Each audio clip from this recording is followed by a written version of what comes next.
এটা হলো তিন্দু বাজার, এটা হলো তিন্দু পাড়া আর কি বাজার, এটা বাজার। তো আমরা এখানে একটু, এখানে দোকান আছে, এখানে মোটামুটি অনেক কিছুই পাওয়া যায়, খাবার টাবার বা এই যে এখানে এই দোকানে দেখছো পরোটা বানায়, এই হোটেলে যারা ছিল ওই যে পরোটা ইয়া আমগনি বানায় না, প্রবলেম।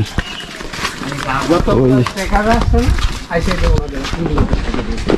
দোকান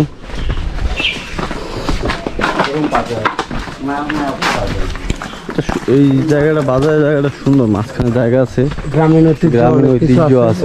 বলেন আমরা 90-80 সনে যেভাবে এখানে বসবাস করতো, এখন তারা এভাবে আমাদের থেকে 20 বছর পিছিয়ে আছে।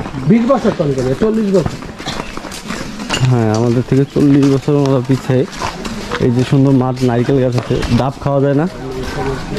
আর এই যে সুন্দর একটা দোকান দেখছেন, সব কিছু এখানে পাওয়া যায়, মোটামুটি অনেক কিছু পাওয়া যায় এখানে, বিশাল বিশাল দোকান পাওয়া যায় এখানে, অনেক বাতাস সুন্দর, মুরব্বী অনেক সুন্দর দোকান। এটা হলো ওই যে সামনে পর্যন্ত, এটা পুরা তিন্দু বাজার আর কি, দুই পাশে বাড়িঘর, এর সামনে দোকানগুলা।